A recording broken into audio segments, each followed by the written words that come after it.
Hello बच्चों, क्या हालचाल। Good evening. क्या हालचाल, कैसे हो। तो अपना हालचाल बता देंगे और उसके बाद हम लोग अपने पढ़ाई लिखाई की तैयारी स्टार्ट करते हैं। चलो, गुड इवनिंग बच्चों, good evening, good evening, good evening, good evening बच्चों, गुड इवनिंग, गुड इवनिंग। कैसे हो आप लोग बच्चों, कैसे हो।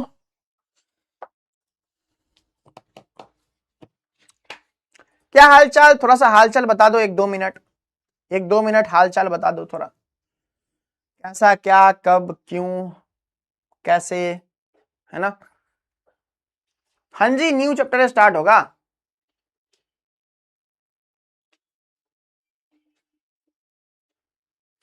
फिर कर रहे हो। ध्यान देना, क्लास करना सीखते भी रहना सरफराज। ऐसा नहीं कि बस क्लास ही करना, नाम का क्लास मत करना, है ना। चलो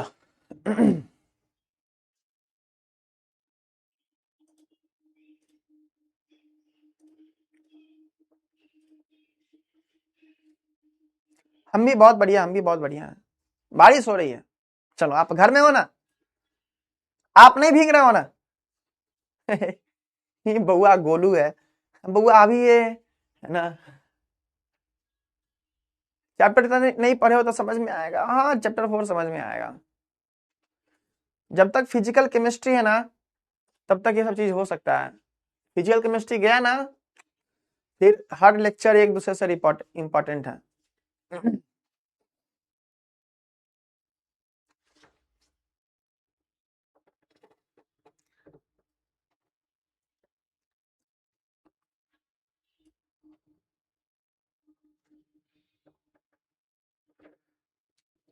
Is this chapter interesting?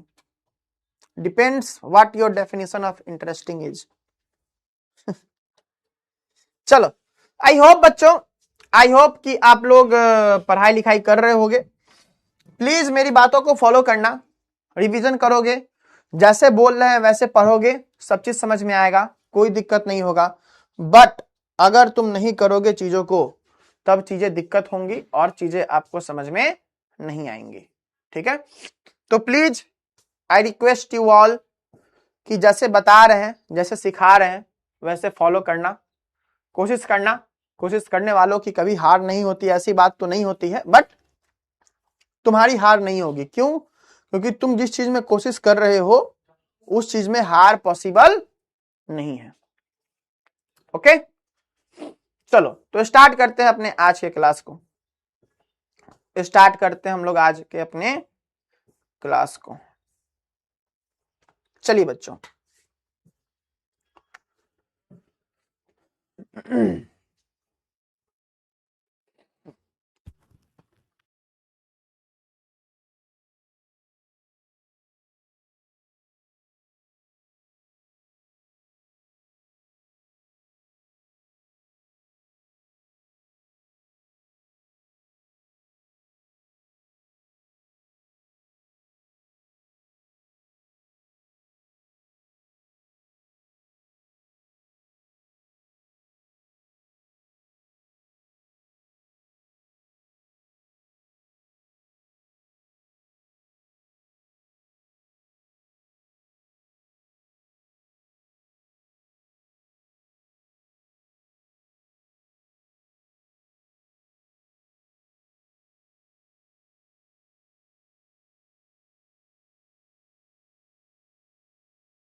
चलो बच्चों, तो इस चैप्टर को पढ़ने का क्या तरीका है हम आपको बता दे रहे हैं शुरू में।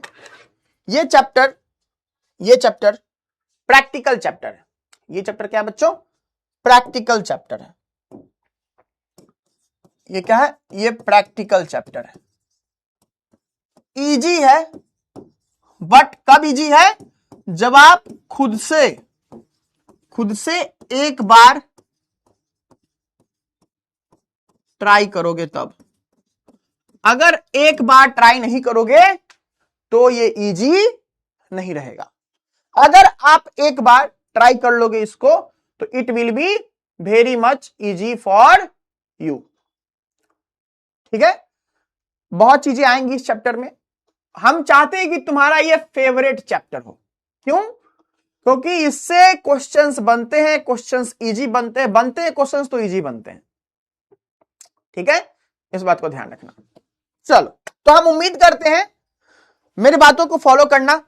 हम उम्मीद करते हैं कि तुम इस चैप्टर को अच्छे वे में पढ़ोगे, सब चीज समझ में आएगा, नया नया चीजें रहेंगी, लेकिन तुम कर ले जाओगे अगर तुम खुद से एक बार ट्राई किए तब। चलो, इस चैप्टर में वर्ड्स इंपॉर्टेंट है कि वर्ड्स का क्या मीनिंग है, इंपॉर्टेंट है जानना। तो इसीलिए हम तुमको क्वेश्चन प्रैक्टिस करवा देंगे। ठीक है, चलो, तुम्हारे सारे चैप्टर का क्वेश्चन प्रैक्टिस 15 से पहले वीडियोज मिल जाएगा तुमको। रिकॉर्डेड वीडियोज होगा, लेकिन 2-3 घंटा 4 घंटा का होगा, लेकिन तुम अगर थ्योरी पढ़ लिए हो तो तुम्हारा एक भी सवाल नहीं छूटेगा। चलो, हम सब चीज बता रहे होंगे डिटेल में, हम एक सब चीज बता रहे होंगे डिटेल में। चलो ठीक है, टॉपिक्स बाद में लिख लेंगे। केमिकल काइनेटिक्स हम लोग पढ़े थे इलेक्ट्रोकेमिस्ट्री चैप्टर 3, उसमें एक टर्म आया था। कौन सा टर्म आया था सर? तो उसमें एक टर्म आया था डेल जी का।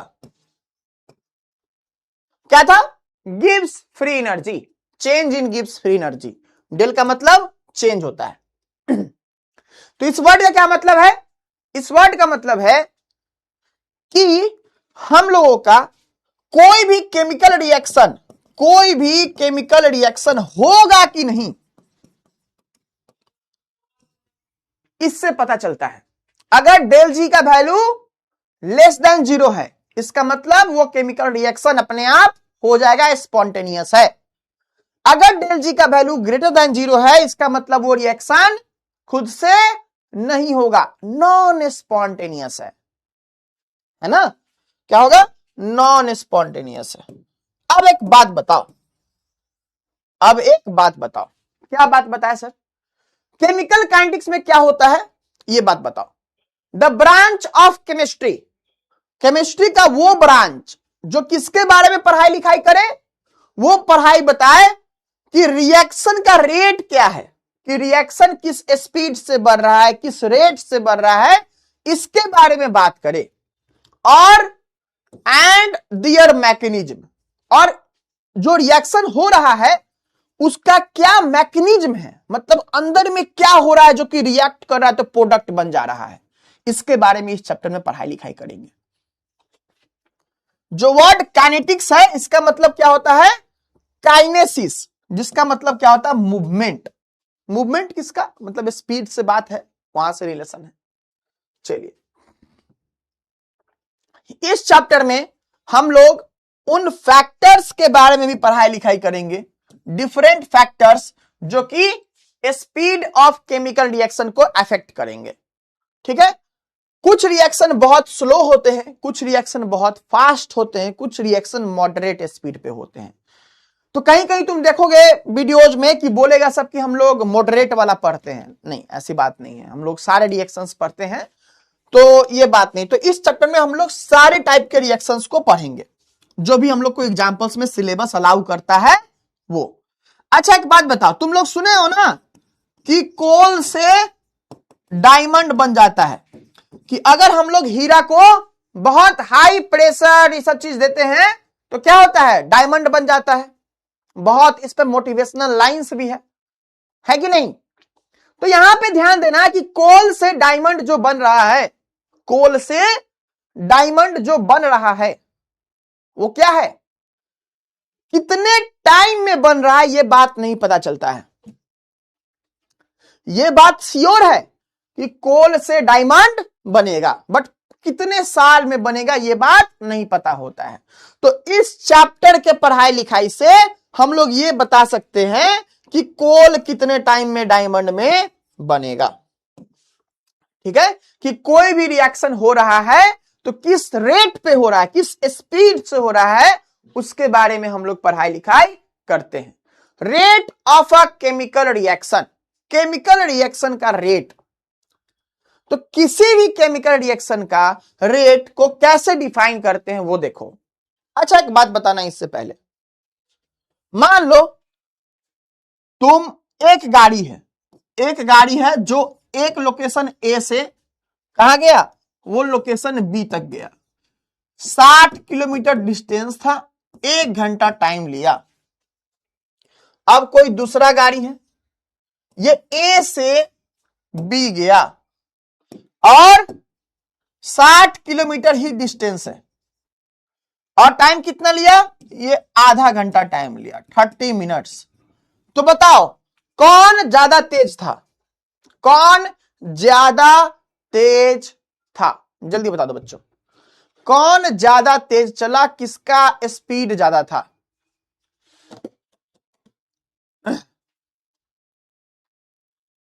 कोल मीनिंग, कोल का मीनिंग नहीं पता, कोयला।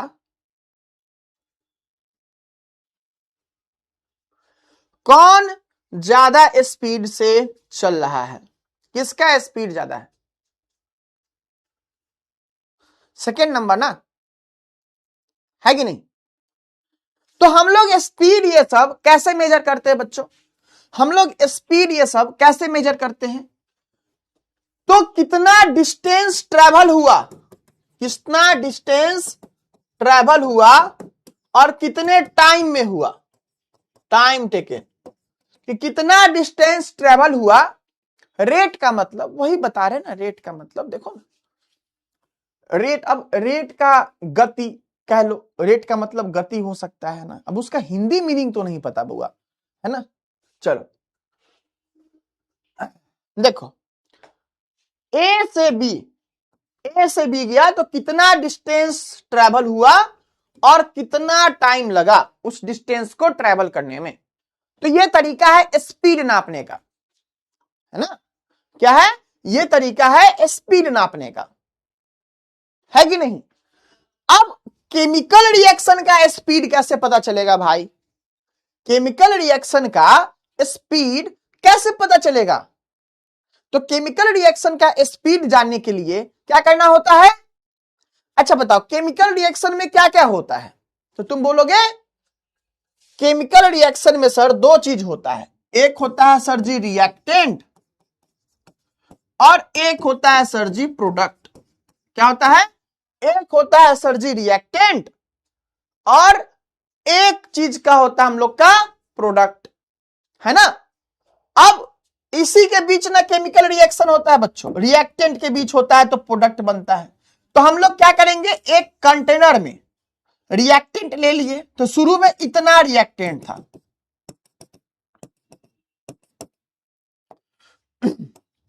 ठीक है। तो हम लोग रेट कैसे मेजर करते हैं, स्पीड ऑफ अ रिएक्शन कैसे मेजर करते हैं, कि मान लो ये जो हमारा रिएक्टेंट है, मान लो बच्चों ये जो हमारा रिएक्टेंट है, ये रिएक्टेंट जो है ना किस हिसाब से खत्म हो रहा है, ये जो रिएक्टेंट है ये किस हिसाब से खत्म हो रहा है, या फिर ये जो प्रोडक्ट है ये किस स्पीड से बन रहा है। इसी के मेजरमेंट को हम लोग क्या कहते हैं, rate of a chemical reaction कहते हैं। क्या कहते हैं, rate of a chemical reaction कहते हैं। बताओ बातें क्लियर है। ये रिएक्टेंट शुरू में मान लो इतना था, थोड़ा देर बाद क्या हो गया, थोड़ा देर बाद क्या हो गया, कम हो गया, इतना कम हो गया। कोई दूसरा रिएक्टेंट है, मान लो ये रिएक्टेंट 1 है, इसको प्रोडक्ट लिखे थे बल्कि मान लो रिएक्टेंट 2 है। एक घंटा में पहले इतना था, मान लो ये लेवल 50 था, ये लेवल आ गया 25, और ये मान लो क्या था, ये शुरू में कितना था, ये शुरू में था 75 पे, अब इसका वैल्यू कितना पे आ गया, इसका वैल्यू आ गया, ये भी मान लो 20, ये मान लो 50 ही मान लो, ज्यादा नहीं। और टाइम कितना लगा, 1 घंटा। जल्दी बताओ। भाई अपने में फिर डिस्कशन कर रहा है बुर्बक सब। इधर देखो ना, इधर बनाओ, जो पूछ रहे बताओ। कोई 2 कंटेनर था, ठीक है, एक कंटेनर में इतना हम लोगों का सॉल्यूशन था। थोड़ा देर बाद, 1 घंटा बाद, ये जो सॉल्यूशन 50 से कितना आ गया, 25 आ गया, है ना। दूसरा कंटेनर क्या हुआ कि शुरू में कंसंट्रेशन कितना था, 50 था, कुछ टाइम बाद कंसंट्रेशन आ गया 20। तो किसका rate of chemical reaction fast है, किसका रेट फास्ट है, जल्दी बताओ किसका रेट फास्ट है। 3 कहां से आ गया अब हुआ 1 और 2 ही था ना, 3 कहां से आ गया। तो किसका रेट फास्ट है बच्चों, तो तुम कैसे कैलकुलेट करोगे कि कितना कम हुआ, कितना कम हुआ, है ना। तो देखो शुरू में ये 50 था, बाद में 25 हो गया, यानी कि कितना खर्चा हुआ, 25 खर्चा हुआ। यहां पे 30 खर्चा हो गया, 50 में से 20 घटा दो, 30 खर्चा हो गया। तो जो ज्यादा कंज्यूम हो रहा है, जो ज्यादा खर्च हो रहा है, इसका मतलब रिएक्शन ज्यादा हो रहा है ना। जो ज्यादा खर्च हो रहा है उसका मतलब क्या, रिएक्शन ज्यादा हो रहा है कि नहीं। बताओ, क्लियर है बात, क्लियर है बात सबको। एक बार यस सर बोल दो, फिर निकलते हैं आगे हम लोग, जल्दी बताओ। तो वही बात करता है बच्चों, वही बात करता है, वही बात करता है, क्या क्या कहता है बच्चों, ये कहता है कि जो भी केमिकल रिएक्शन का रेट है वो कैसे डिफाइन होता है, तो जिस स्पीड के साथ रिएक्टेंट कम हो रहा हो और प्रोडक्ट बढ़ रहा हो, रिएक्टेंट कम हो रहा हो और प्रोडक्ट बढ़ रहा हो। अब तुम एक बात सोच सकते हो, रिएक्टेंट धीरे धीरे कम ही होता है ना। तुम अगर घर में इस बात को ध्यान से सुन लो, सब लोग ध्यान से सुन लो। घर में तुम शुरू में लेकर के आए रोटी, रोटी कैसे बनाते हो, आटा से, है ना। तो आटा, घी और क्या लगाओगे, आटा, पानी, ये तीनों को मिला करके ही घी वाला रोटी बनेगा, ये तीनों को मिला करके ही घी वाला रोटी बनेगा, है ना। तो ये आ गया घी का रोटी। तो हम लोग लिख सकते हैं कि ये वाला पार्ट रिएक्टेंट है और ये वाला पार्ट प्रोडक्ट है ना। जितना जल्दी जल्दी ये खत्म होगा उतना ही जल्दी जल्दी ये बनेगा। अगर ये खत्म ही नहीं होगा तो ये बन पाएगा क्या, नहीं ना, है कि नहीं। तो rate of a chemical reaction depend करता है स्पीड, जिस स्पीड के साथ रिएक्टेंट खत्म हो या फिर प्रोडक्ट बने, या फिर प्रोडक्ट बने। तो इसको rate of a chemical reaction को हम लोग 2 पार्ट में डिस्क्राइब कर सकते हैं कि किस रेट के साथ कंसंट्रेशन कम हो रहा है रिएक्टेंट का और किस रेट के साथ प्रोडक्ट का कंसंट्रेशन बढ़ रहा है। इसी 2 चीज में हम लोग rate of a chemical reaction को क्या करते हैं, एक्सप्रेस करते हैं, है ना। क्या करते हैं, एक्सप्रेस हम लोग करते हैं। क्लियर है बात, चलिए यहां तक बात क्लियर होनी चाहिए। चलो अब मान लो कोई मेरे पास हाइपोथेटिकल, हाइपोथेटिकल का मतलब क्या होता है, बस हवा में मान लो बस, उसका रियलिटी से हो सकता है वास्ता, लेकिन तुम मान लो इमेजिनरी कुछ बातें हैं। तुमको पूरे चैप्टर में कैसे लिखा हुआ दिखेगा, आर और पी लिखा हुआ दिखेगा। तो आर से क्या समझना है, रिएक्टेंट, और पी से क्या समझना है, प्रोडक्ट। ठीक है, पूरे चैप्टर में तुमको ऐसे लिखा हुआ रहेगा। तुमको क्या समझना है कि आर से जा रहा है पी, रिएक्टेंट से जा रहा है प्रोडक्ट। ठीक है, तो देखो जब हम लोग रिएक्शन स्टार्ट करते हैं ना, या फिर जिस समय से हम लोग देखना स्टार्ट करते हैं रिएक्शन को, ठीक है, तो उसको हम लोग क्या कहते हैं, t इज इक्वल टू 0। कि हम अभी से, जैसे मान लो रिएक्शन चल रहा है, हम अभी से देखना स्टार्ट किए हैं, तो अभी क्या हो जाएगा, t इज इक्वल टू 0। मानो 1 घंटा बाद रिएक्शन चल ही रहा है, हम तब से देखना स्टार्ट किए, तब वो क्या हो जाएगा, t इज इक्वल टू 0। तो उस समय जो कंसंट्रेशन होगा रिएक्टेंट का, उसको क्या लिखते हैं, R नॉट। क्या लिखते हैं बच्चों, हम लोग लिखते हैं R नॉट। ठीक है, क्या लिखते हैं गुरु, R नॉट लिखते हैं। ये जो भी चीज है ना रिएक्टेंट का, हम लोग ये ब्रैकेट लगाते हैं, तुमको तो इलेक्ट्रोकेमिस्ट्री में सिखा दिए हैं, है ना, तुमको तो इलेक्ट्रोकेमिस्ट्री में सिखा दिए हैं। क्या सिखा दिए हैं कि ये ब्रैकेट कैसे लगाते हैं, इस ब्रैकेट का मतलब क्या होता है। तो इस ब्रैकेट का मतलब क्या होता है बच्चा, इस ब्रैकेट का मतलब होता है आपको कौन सा चीज, इस ब्रैकेट का मतलब होता है कंसंट्रेशन। इस ब्रैकेट का मतलब क्या होता है, कंसंट्रेशन। अच्छा, तुम्हारे इलेक्ट्रोकेमिस्ट्री में ना आई गेस नॉस्ट इक्वेशन वाला पार्ट छूट गया है, उसको हम एक्स्ट्रा लेक्चर करके क्लियर कर देंगे, चिंता मत करना। चलो, हमको अभी याद आ रहा है। चलो, तो कंसीडर अ हाइपोथेटिकल रिएक्शन। कोई हाइपोथेटिकल रिएक्शन कंसीडर करो। ये क्या कहने का मतलब है, अगर ऐसा लिखा हुआ है, इसका मतलब क्या है कि रिएक्टेंट का कंसंट्रेशन है। कंसंट्रेशन तुमको पता है ना, जो बच्चा पहले का चैप्टर नहीं किया है, कंसंट्रेशन मतलब क्या होता है कि एक सॉल्यूशन जिसमें कुछ सॉल्यूट हो, डाला हुआ हो, उसी को कितना सॉल्यूट है वो नापने के तरीका को क्या कहते हैं, कंसंट्रेशन। चल, तो आर नॉट ये क्या हो गया, टी इज इक्वल टू 0 पे है, तो इसको क्या कह दिया हम लोग, इनिशियल कंसंट्रेशन। Initial concentration. अब मानो कुछ टाइम बाद रिएक्शन हो रहा है, तो कुछ टाइम बाद क्या होगा, जितना शुरू में लिए होंगे वो कम होगा।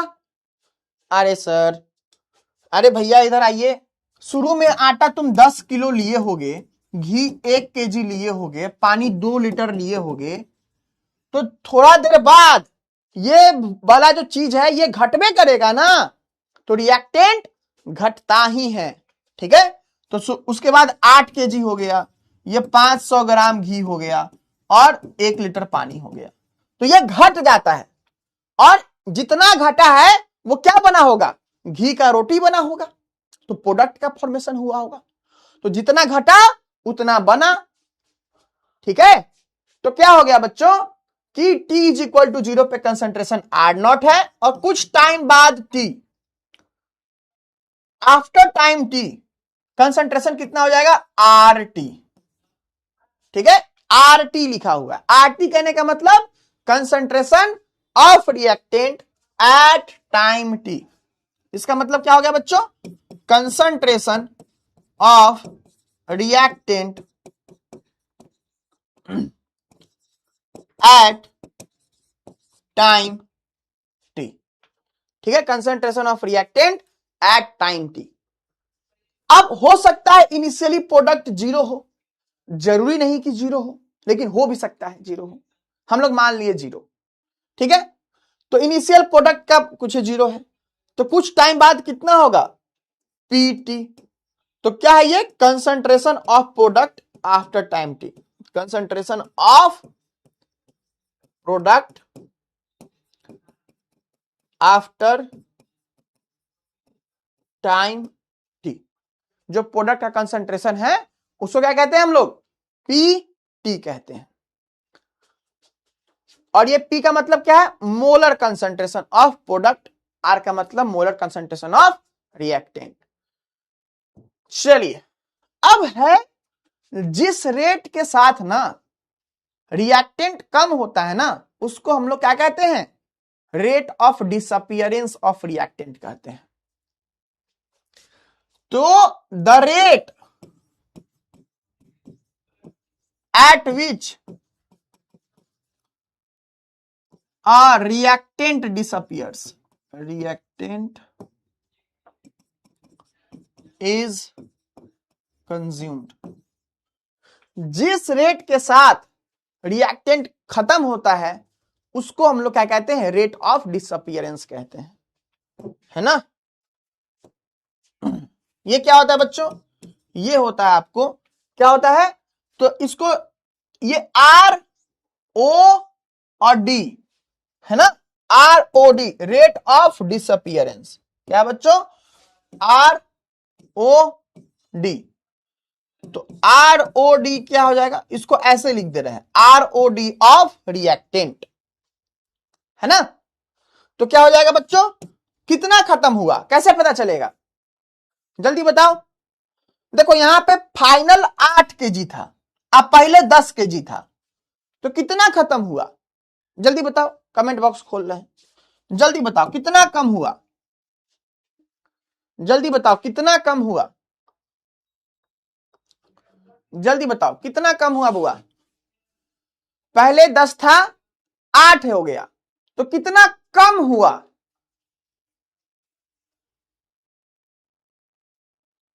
2 केजी। तो तुम क्या किए, तुम 8 में से घटाने जाओगे 10 को, जितना फाइनल आया उसमें से इनिशियल को घटाओगे, तो क्या हो गया 10, 8 माइनस 10, तो कितना हो गया -2, है ना। अब पहले घी का रोटी 0 था, अब 5 घी का रोटी बन चुका है, तो प्रोडक्ट कितना हुआ, फाइनल माइनस इनिशियल, यानी कि 5 माइनस 0, है ना। हम वाटर को हाफ कर दिए, हाँ तो हो सकता है बाबू 1 लीटर कम हो गया, 1 लीटर पानी ऐसे, तो तुमको आएगा -2 केजी। क्यों आया माइनस, क्योंकि रिएक्टेंट कम होता है ना।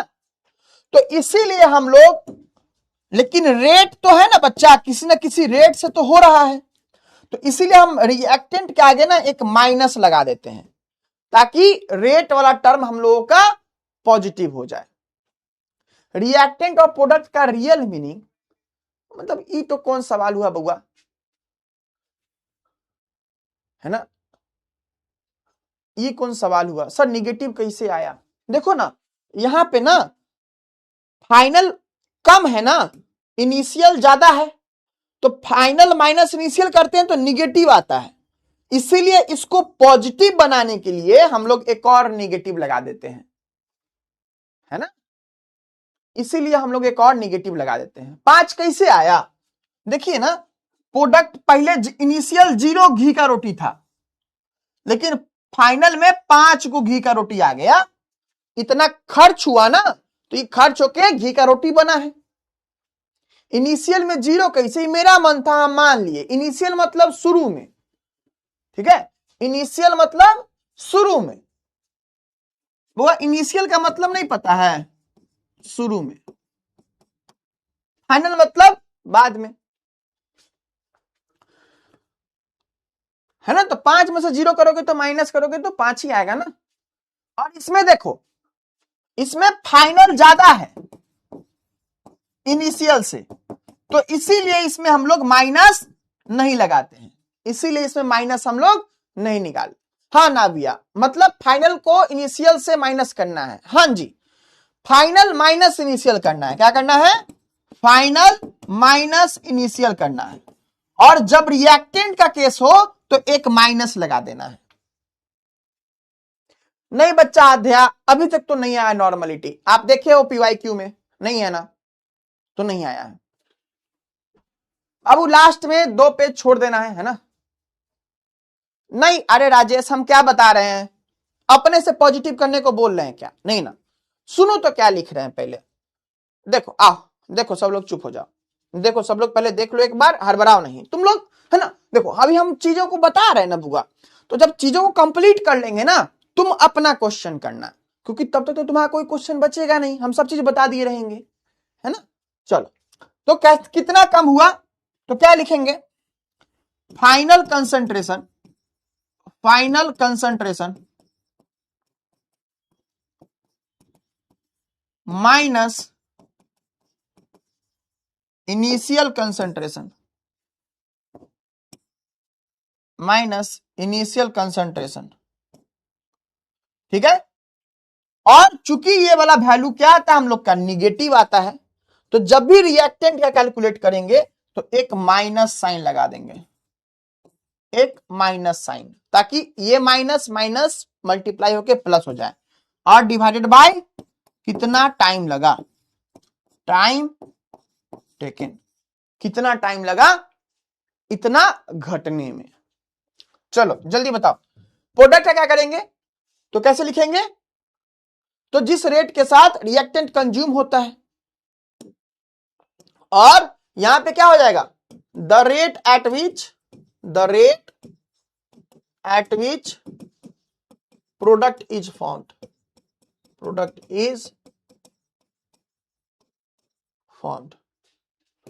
ठीक है। तो क्या हो जाएगा, ROA, इसको कहते हैं रेट ऑफ अपीयरेंस। तो यहां का आर लिए, यहां का ओ लिए, यहां का अपीयरेंस का ए लिए। तो रेट ऑफ अपीयरेंस किसका है बच्चों, प्रोडक्ट का है ना, तो यहां पे पी लिखे, यहां रिएक्टेंट था इसीलिए आर लिखे थे। तो क्या हो गया बताओ, फाइनल, ये क्या होता है, फाइनल ग्रेटर होता है ना, तो final minus initial concentration divided by time taken, हाँ जी क्लियर है बात, आई बात समझ में राजेश, बताओ। तो हर जगह माइनस लगा दोगे क्या, नहीं, रिएक्टेंट के आगे माइनस लगाना है बस। सर ऐसा हो सकता है इनिशियल ग्रेटर देन फाइनल इन प्रोडक्ट, खुद बताने, तुम लॉजिक सोचो सत्यम, ऐसा हो सकता है क्या, ऐसा हो सकता है क्या कि शुरू में घी का रोटी प्रोडक्ट है, तो शुरू में 10 गो घी का रोटी हो और बाद में 5 गो घी का रोटी हो, ऐसा पॉसिबल है, जब तक कोई खाए नहीं, तब तक पॉसिबल है कि शुरू में 10 गो रोटी हो और बाद में 5 गो घी का रोटी हो, ऐसा पॉसिबल नहीं है ना। तो प्रोडक्ट हम लोगों का हमेशा बढ़ता है और रिएक्टेंट धीरे धीरे कम होता है। क्लियर है बच्चा, राजेश क्लियर है आपका डाउट, तो डाउट पूछना है, लेकिन अरे तो खा के तब तो हो ही जाएगा ना, तो थोड़े ना यहां पे खा रहा है, यहां पे सब चीज रुका हुआ है, ये सारी चीज पॉसिबल, 5 खा ले, मां तुम लोगों को गर्दन टिप देंगे। हम कहां कह रहे हैं, हम बताएं कि खा लिया है, नहीं ना, हम बोले कि खा लिया है, अपने से मान के कुछ हो। अब तुम ये भी बोल दोगे कि सर 10 केजी था ना, तो 8 केजी नहीं हुआ, 15 केजी हो गया, हम पूछे कैसे, तो तुम बोलोगे सर 5 केजी ना बाहर से लाके रख दिए, है ना, तुम बोलोगे क्या कि सर 5 केजी बाहर से लाके रख दिए, अरे तुम रखोगे तो बताओगे ना गुरु, है ना, रखोगे तो बताओगे कि नहीं, कि अपने मने रख दोगे। चल काहे रुका है ऐसा ऐसा डाउट काहे पूछता है बुआ, नहीं बच्चा है ना, रेट निगेटिव नहीं होता है, इसीलिए तो हम लोग माइनस किए हुए हैं, माइनस लगाए हैं। सर इनिशियल और फाइनल सेम हो सकता है अगर रिएक्शन नहीं हो।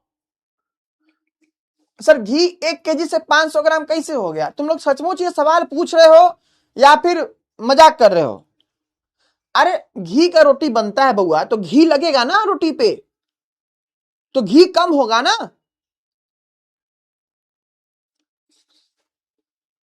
अगर इसे सवाल मजाक में पूछ रहे हो तो अच्छी बात है, लेकिन सीरियसली पूछ रहे हो तो बहुत चिंता की बात है।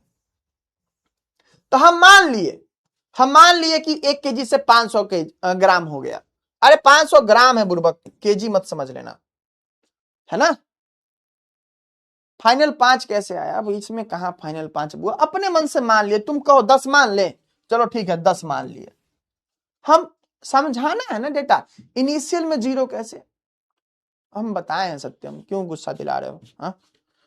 अगर कोई एक बार बताए कोई बात, है ना, तो बदमाशी नहीं करना चाहिए ना, नहीं तो हमको क्या जरूरत है, हम तुम्हारा डाउट नहीं लेंगे, है ना। बताओ इनिशियल में 0 कैसे आया है, ये बात बताए है कि नहीं,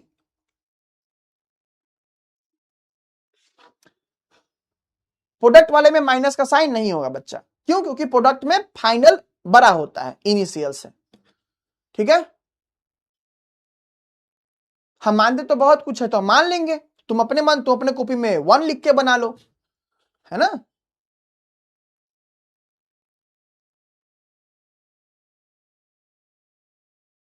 अरे अब आटा मेरा काम था बताना बच्चा कि कंसंट्रेशन कम हो जाएगा।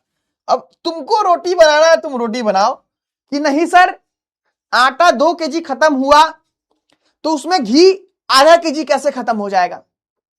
तो तुमको रोटी बनाना है, तुम रोटी बनाओ, मेरा काम था समझाना, हम समझाए हैं। चलो दूसरा चीज सुनो, किसी भी रिएक्शन का रेट 2 टाइप का होता है। पिछला कौन सा रेट पढ़े हैं? तो जिस रेट से आपका रिएक्टेंट कम हो रहा है। अब क्या है? एवरेज रेट ऑफ रिएक्शन, किसी भी रिएक्शन का एवरेज रेट, कि कोई भी रिएक्टेंट कितना किसी स्पेसिफिक टाइम इंटरवल में कम हो रहा है। ठीक है, आओ देखते हैं rate of a reaction in a specific time interval. Specific मतलब कोई दिया हुआ टाइम इंटरवल। जैसे मानो तुमको दे दिया t इक्वल टू 1 पे, है ना। मान लो तुमको दे दिया बच्चों कि 12 बजे जो कंसंट्रेशन था कंटेनर में 5 मोलर था। भाई मान लिए हम, तुमको मन 10 मान लेना, ठीक है। और 1 बजे पीएम क्या हो गया? ये जो कंसंट्रेशन था कंटेनर में वो घट करके कितना हो गया? 2 मोलर हो गया। तो बताओ रेट ऑफ रिएक्शन, तो ये कोई ना कोई टाइम इंटरवल में है ना, कि 12 बजे से 1 बजे के बीच में ये सब चीज हुआ है। तो कितना घटा? तो फाइनल कितना है? 2, इनिशियल कितना है? 5। अब ये रिएक्टेंट का बात है, किसका? रिएक्टेंट के बारे में बताया हुआ है, रिएक्टेंट का। तो माइनस साइन लगा देंगे। कितना टाइम लगा? 1 घंटा, तो 1 आवर। तुम चाहो तो मिनट में भी निकाल सकते हो, तुम चाहो तो घंटा में निकाल सकते हो, तुम चाहो तो मिनट में निकाल सकते हो। ठीक है, तो कितना हो गया? तो माइनस ऑफ -3 कितना हो गया? 3/1। हम घंटा में निकाले 3/1। तुम चाहो तो मिनट में निकालना है तो 1 आवर को 60 मिनट कर दो। अब देखो ये क्या था? किसी एक स्पेसिफिक टाइम इंटरवल, किसी एक टाइम इंटरवल में इंस्टेंटेनियस रेट ऑफ रिएक्शन, कि किसी भी मोमेंट पे, इंस्टेंटेनियस क्या कहता है? एक इंस्टेंट में। हमको कहता है ना कि हमको इंस्टेंट चाहिए, मतलब तुरंत चाहिए। तो यहां पे कोई टाइम इंटरवल नहीं रहता है, यहां पे कोई टाइम इंटरवल बच्चा नहीं रहता है, एक क्षण होता है। तो हम लोग यहां पे इसको कैसे रिप्रेजेंट करते हैं? dt एक वर्ड है। dt का मतलब क्या होता है? जैसे टाइम होता है ना t, वैसे ही dt क्या होता है? इसी टाइम का बहुत छोटा अंश। ठीक है, तो यही होता है। तो यहां पे कैसे रिप्रेजेंट करते हैं?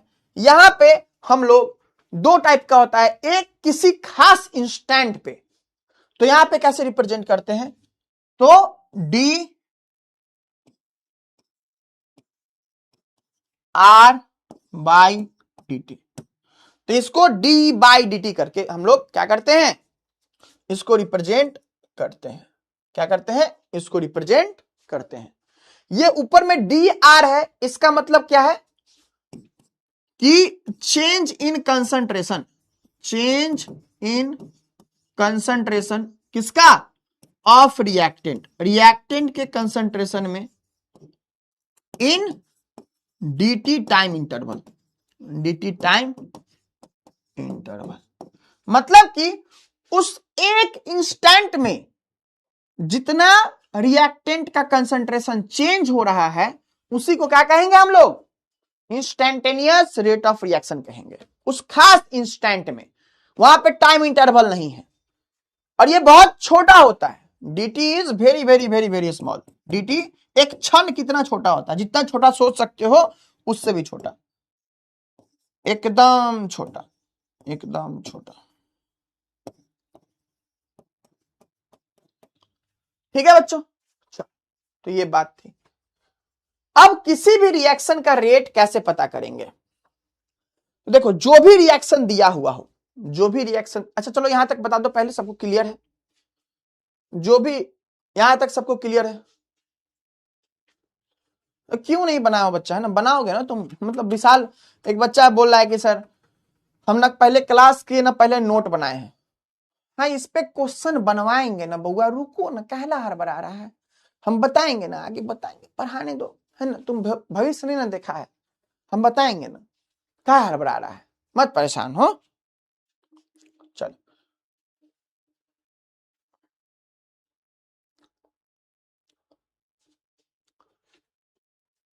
कुछ अगर किसी का बैकलॉग है, किसी का बैकलॉग है तो वो क्लियर करेगा ना बैठ के, इसमें हम क्या बता सकते हैं, तुम क्या बताओ, हम क्या बोले। मेरा बैटल सेशन हो गया है पीयूष, है ना, हो गया है। प्रोडक्ट वाले में माइनस साइन नहीं होगा, नहीं होगा वो, प्रोडक्ट्स वाले में माइनस साइन नहीं होगा सर। इंस्टेंटेनियस में टाइम वेरिएबल होगा, ये तो हम चीज नहीं बताए हैं, है ना। dt कहने का मतलब बहुत स्मॉलेस्ट टाइम इंटरवल, तुम में भी इंटीग्रेशन से इसको जोड़ रहे होगे, है ना। सर अगर निकालेंगे तो 3/60 इज इक्वल टू 20, हाँ सुमी 3/60 इज इक्वल टू 20 होता है? नहीं अंजलि बाबू इस क्लास में तो नहीं, है ना। रिएक्टेंट का है ये सब, हाँ जी ये रिएक्टेंट का है। ये किसकी बात की, हम रिएक्टेंट का किए, इसीलिए हम लोग माइनस लगाए हैं, है ना। देखो यहाँ पे लिखा हुआ है रिएक्टेंट, यहाँ पे लिखा हुआ है रिएक्टेंट। अगर प्रोडक्ट करेंगे तो ये माइनस नहीं लगाएंगे, है ना। हाँ नेक्स्ट इक्वेशन के लिए कितना पेज छोड़ना, 3 पेज छोड़ दीजिए, 3-4 पेज छोड़ दीजिए, वो मेरे से दिमाग से पता नहीं मिस हो गया यार, है ना, तो हो जाएगा। जो भी मंजित रिवीजन का मत चिंता करो, अभी सिलेबस का चिंता करो, है ना।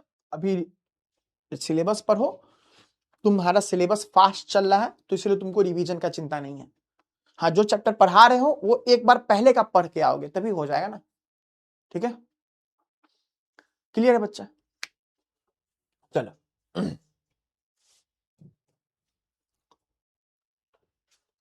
अब देखो किसी भी रिएक्शन का रेट ऑफ रिएक्शन कैसे निकालते हैं। तो ये फॉर्मूला है, ये फॉर्मूला एक बार सब लोग पढ़ो, फॉर्मूला एक बार सब लोग पढ़ो, सब लोग पढ़ो, सब लोग पढ़ो, फॉर्मूला को पढ़ो, क्या लिखा हुआ है फॉर्मूला, सब लोग पढ़ो फॉर्मूला को, पढ़ो क्या लिखा हुआ है, पढ़ लिया फॉर्मूला। चलो ये जो लिखा हुआ है ना, ये जो लिखा हुआ है 2, यहाँ पे कुछ नहीं लिखा है तो यानी कि 1 होता है, यहाँ पे 3 लिखा है, यहाँ पे 5 लिखा है। जो जो किसी रिएक्टेंट के आगे लगा रहता है ना उसको क्या कहते हैं हम लोग, उसको स्टोइकियोमेट्रिक कोफिशिएंट कहते हैं। क्या कहते हैं बच्चों? स्टोइकियोमेट्रिक कोफिशिएंट, मेट्रिक कोएफिशिएंट कहते हैं। क्या कहते हैं? Stoichiometric coefficient. क्या होता है नहीं होता है जानना जरूरी नहीं है, अगर जानना चाहते हो तो बता दे रहे हैं कि ये बताता है किस रेशियो में रिएक्टेंट्स मिल रहा है तो प्रोडक्ट बन रहा है। जैसे कि यहां पे देखो 2 मॉलिक्यूल लगेगा ए का, वो 1 मॉलिक्यूल ऑफ बी के साथ रिएक्ट करके 3 मॉलिक्यूल ऑफ सी और 5 मॉलिक्यूल ऑफ डी बनाता है, ठीक है। तो ऐसा बात है, तो इसी को क्या कहते हैं? Stoichiometric coefficient. तो फॉर्मूला में आप देखे होंगे ना, नीचे में लिखा हुआ है स्टोइकियोमेट्रिक कोफिशिएंट, ठीक है। और आर ओ डी, आर तो आपको पता ही है कि अगर रिएक्टेंट है तो minus change in concentration, minus क्या हो जाएगा बच्चों बताओ, final, minus initial concentration, molar concentration by time taken, और stoichiometric coefficient, stoichiometric coefficient short में ऐसे लिखते हैं, ठीक है। चलो और यही चीज प्रोडक्ट में क्या हो जाएगा बच्चों जल्दी बताओ, प्रोडक्ट में यही चीज हो जाएगा बस, अरे यार प्रोडक्ट में क्या हो जाएगा, यही चीज हो जाएगा, बस यहां पे प्लस लग जाएगा। क्लियर? चलो अब इसका बताओ, है ना, ये स्टोइकियोमेट्रिक कोएफिशिएंट है। चलो इसका बताओ, इसका बताओ, तुमको बताना है average rate of reaction. Copy निकालो, कॉपी निकालो बच्चों। एवरेज रेट ऑफ रिएक्शन को ROR लिखा जाता है, और इंस्टेंटेनियस भी बताना है। कॉपी निकालो जल्दी से, कॉपी निकालो जल्दी बच्चों, कॉपी निकालो, कॉपी निकालो जल्दी, कॉपी निकाल लीजिए, कॉपी निकाले। चलिए अगर हम आपको बोले कि इसका लिखिए रेट ऑफ रिएक्शन, कैसे लिखेंगे, कैसे लिखेंगे? तो क्या सिखाए हम, क्या सिखाए बच्चों? Final minus initial time into stoichiometric coefficient. तो आपको यहां तो कंसंट्रेशन दिया नहीं है, फाइनल कितना था, इनिशियल कितना था, तो आप क्या करोगे, आप लिख दोगे डेल Hg, है ना, क्या लिख दोगे, डेल इंटू Hg लिख दोगे। या फिर आप क्या लिख सकते हो, ऐसे इसको लिख सकते हो ऐसे, यहां पे change in concentration of Hg। इसका क्या मतलब है, देखो ये सब टर्म्स है, जो टर्म्स तुमको किताब में दिखेगा, जो टर्म्स तुमको क्वेश्चन में दिखेगा, इसीलिए हम ऐसे लिख रहे हैं। नहीं तो हम लिखते हैं फाइनल माइनस इनिशियल, लेकिन तुमको ऐसा ही दिखेगा, तो तुमको प्रैक्टिस करवाना पड़ेगा। तो क्या है, change in concentration of Hg, और चूंकि ये रिएक्टेंट है, ये क्या है, रिएक्टेंट, ये भी क्या है, रिएक्टेंट, ये क्या है, प्रोडक्ट। तो change in concentration of Hg, और चूंकि रिएक्टेंट है तो माइनस का साइन, बाय टाइम टेकन, तो कितना टाइम था नहीं पता, तो डेल टी। डेल टी मतलब क्या होता है, कितना टाइम लगा। और एक चीज छूटा हुआ है, स्टोइकियोमेट्रिक कोएफिशिएंट कितना है इसका, इसका 1 है, इसका 1 है, इसका 1 है। तो क्या हो जाएगा बच्चा बताओ, यहां पे 1 के साथ मल्टीप्लाई हो जाएगा, जो स्टोइकियोमेट्रिक कोएफिशिएंट। ये किसका रेट हुआ, ये इस रेट के साथ Hg कम हो रहा है। अब Cl2 का लिखना है, तो क्या लिखेंगे, इज इक्वल टू, क्योंकि Cl2 भी रिएक्टेंट है, कॉपी में लिखो, नहीं लिखोगे नहीं समझोगे। Change in concentration of Cl2 by कितना टाइम लगा, into stoichiometric coefficient 1 is equal to product, तो change in concentration of product, product क्या है बच्चों, HgCl2, तो यहां माइनस नहीं लगेगा, डिवाइडेड बाय टाइम टेकन, और प्रोडक्ट का स्टोइकियोमेट्रिक कोएफिशिएंट कितना है, 1 है। अब ये इंस्टेंटेनियस रेट, तो कैसे रिप्रेजेंट करते हैं इसको, माइनस d/dt के फॉर्म में, है ना, और सब में तो चेंज इन कंसंट्रेशन ही है, तो चेंज इन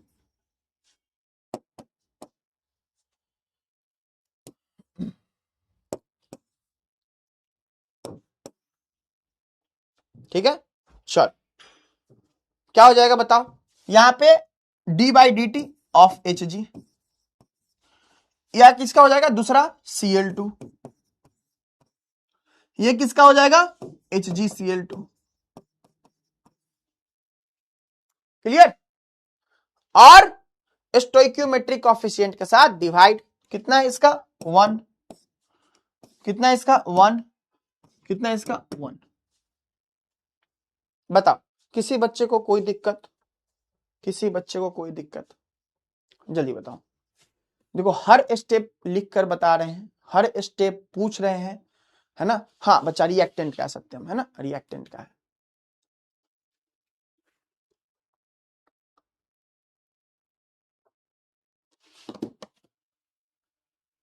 सर आपने पहले लिखा था 1 इंटू डी और दोबारा में dt इंटू 1, अच्छा कोई मतलब है, कोई चेंज होता है क्या?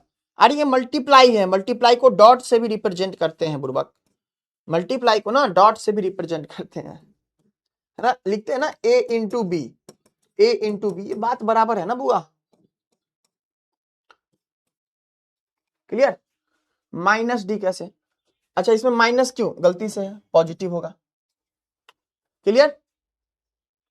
सर Hg और Cl के बीच में इक्वल टू कैसे आया, वो इक्वल टू इसीलिए आया कि जो भी रिएक्शन का रेट है वो Hg भी कम हो रहा है, Cl भी कम हो रहा है, तो दोनों का रेट यहां पे जोड़ेंगे थोड़े। तुम्हारा रोटी कम हो, आटा कम हो रहा है या घी कम हो रहा है, तो तुम्हारा तो रिएक्शन तो हो रहा है ना बउआ, है कि नहीं। नीचे वाले में वो प्रोडक्ट है तो उसमें निगेटिव लगाए हैं, देखो ना गलती से निगेटिव था, कॉपी किए थे ना तो इसीलिए निगेटिव छूट गया था। सर एवरेज के लिए डेल्टा और स्पॉन्टेनियस के लिए डी का यूज करेंगे। हाँ बउआ। सर निगेटिव क्यों आया बता दिए ना, HgCl2 में निगेटिव क्यों है, कहाँ है निगेटिव, फिर मार खाएगा तुम लोग, है ना, वो गलती से हुआ था, है ना। सर मिन या घंटा किसी से भी निकाले सेम होगा, MIN या घंटा, क्या लिखे हो बुआ। क्लियर है पीयूष, सूरज क्लियर है। d/dt क्यों लिखे हैं बताओ, तुम ही बताओ क्यों लिखे हैं, बताओ सूरज। देखो जो मन में आए ना सवाल मत पूछना प्लीज।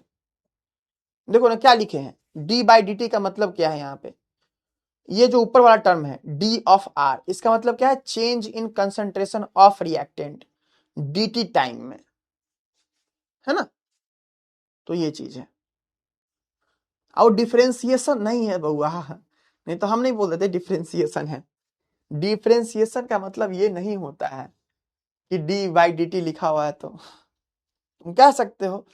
डिफरेंशिएशन क्या है, चेंज, है ना। मिनट और आवर तुम्हारी मर्जी, तुम चाहो तो मिनट में ले सकते हो, तुम चाहो तो आवर में ले सकते हो, है ना। डिफरेंशिएशन क्या होता है बुआ बताओ तो, ऊपर में क्यों नहीं लिखा है, कहां नहीं लिखा है, ऊपर में ना एवरेज रेट ऑफ रिएक्शन है, नीचे में इंस्टेंटेनियस है, इसीलिए। अच्छा डिफरेंशिएशन का मतलब क्या होता है, एक कोई चीज चेंज हो रहा है किसी दूसरे के रिस्पेक्ट में, वही तो डिफरेंशिएशन में हम लोग रिप्रेजेंट करते हैं। इंस्टेंटेनियस में चेंज इनका साइन क्यों नहीं लगा, इंस्टेंटेनियस में ना वो चेंज ही, आतिका ये जो डी है ना ये चेंज को ही रिप्रेजेंट करता है, जो डी ऑफ Hg है ना ये change in concentration of Hg को ही रिप्रेजेंट कर रहा है, लेकिन चूंकि बहुत कम होगा ना, एकदम एक क्षण में बहुत कम कंसंट्रेशन चेंज होगा ना, इसीलिए हम लोग इसको डिफरेंशियल फॉर्म में लिख रहे हैं। ये कौन सा फॉर्म है, डिफरेंशियल फॉर्म कहलाता है। सर डेल टी की जगह पर डी टी कैसे आया, अलीजा हमने आपको बताया ना कि यहां पे डेल टी ना बड़ा टाइम इंटरवल था, 1 घंटा 1 मिनट 2 मिनट, इसीलिए डेल टी यूज हुआ। लेकिन यहां पे डी टी इसलिए यूज हुआ ना क्योंकि एक इंस्टेंट में बात हो रहा है, तो तुम इंस्टेंट जितना छोटा होता है ना बहुत बहुत छोटा, है ना, इसीलिए डी टी लिखे हैं। क्लियर, इसीलिए यहां पे डेल टी यूज होता है, यहां पे dt यूज होता है। dt क्या रिप्रेजेंट करता है, बहुत ही छोटा चेंज। सर टाइम में 5 आवर क्यों नहीं लिए, मेरी मर्जी बुआ, नहीं लिए, है ना। अच्छा दुरामी हमने ये बात अभी नहीं बताया क्या, ऊपर में डेल क्यों है नीचे में डी क्यों है। अच्छा एक बात बताओ, है ना, एक बात बताओ, एक बात बताओ, ऊपर में डेल क्यों लिए थे बताओ तो, और नीचे में डी क्यों लिए हैं, ऊपर में डेल नीचे में डी क्यों लिए हैं बताओ जल्दी से। क्योंकि ऊपर में ना हम लोग का ज्यादा अमाउंट था बच्चा, है ना, ऊपर में। गौरी आप अगर ऐसे बात करोगे ना, बताओ मतलब देखो हम उनकी मदद नहीं कर सकते हैं जो मान ही ले कि हमको समझ में नहीं आता है, हम उनकी मदद नहीं कर सकते हैं। लेकिन आप एक बात नोट करोगे, जो भी बच्चा डाउट पूछ रहा है, चाहे घटिया से घटिया डाउट पूछे, चाहे उस चीज को हम रिपीट कर दिए हो फिर भी पूछे, लेकिन फिर भी हम बता रहे हैं, है ना। अगर फिर भी अगर कोई बच्चा कहे कि नहीं समझ में आ रहा है, तो बाबू आपको भगवान ही मदद कर सकते हैं फिर, है ना। देखो जब भी ये साइन यूज करते हैं ना तो इसलिए यूज करते हैं क्योंकि यहां पे बड़ा टाइम इंटरवल रहता है, जैसे मान लो कि 10 मिनट -5 मिनट, लेकिन यहां पे ना एकदम बहुत छोटा टाइम है ना। नीचे में क्या है, बहुत कम अमाउंट है, ठीक है, नीचे में क्या है, बहुत बहुत बहुत कम, है ना, इसीलिए हम लोग इसको ना डिफरेंशियल फॉर्म में यूज करते हैं, डिफरेंशियल फॉर्म कहते हैं इसको, कि ये डिफरेंशियल फॉर्म में हम लोग यूज करते हैं, है ना। क्लियर बच्चों? चलो तो प्लीज हम सबसे रिक्वेस्ट करते हैं बच्चों, तुम मान लोगे कि तुम गधे हो तो तुम गधे ही बनोगे, तुम उससे बेहतर नहीं बन सकते हो। लेकिन तुम जो मानोगे वो बनोगे, तो अच्छा मानो ना, है ना, तो अच्छा मानो। ROD क्या है? बताओ ROD क्या है? ROD क्या है बच्चा? Rate of disappearance. हमने पहले बता दिया है बुआ, देखिएगा आप लेक्चर। चलो सब लोग अपने कॉपी में इस चीज को बनाओगे, है ना, इस चीज को तुम बनाओगे, तुम्हारा होमवर्क है, तुम्हारा होमवर्क है, ट्राई कर सकते हो। तुमको रेट ऑफ रिएक्शन लिखना है, एवरेज भी लिखना है, और रेट ऑफ रिएक्शन लिखना है क्या? इंस्टेंटेनियस लिखना है, ठीक है। चल हाँ तो फिर ऐसे क्यों कहना गौरी, ऐसे क्यों कहना कि समझ नहीं आता है? तुम अपने आप को बार बार कहोगे, तुम खुद सोचो, बार बार अपने आप को कहोगे कि तुम गधे हो, तुम बदसूरत हो, तुम कमजोर हो, तुम अच्छे नहीं दिखते हो, तो बताओ तुम्हारे अंदर से अच्छा फीलिंग आएगा क्या? नहीं ना। तो इसीलिए हमेशा अपने आप को अच्छा बोलो। अब ऐसा नहीं कि अच्छा बोलते रहो, मेहनत नहीं करो, मेहनत भी करो, मतलब अच्छा बोलो, है ना।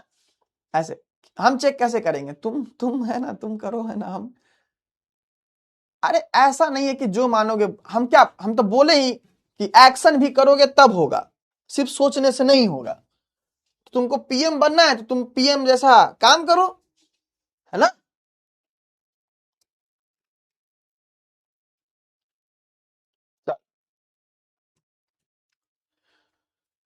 देखो इस चैप्टर में ग्राफ में बहुत बच्चों को प्रॉब्लम होती है, ग्राफ में बहुत बच्चों को प्रॉब्लम होती है, बट आप हमसे पढ़ रहे हो तो हम उम्मीद करते हैं कि आपको प्रॉब्लम ना हो, ठीक है।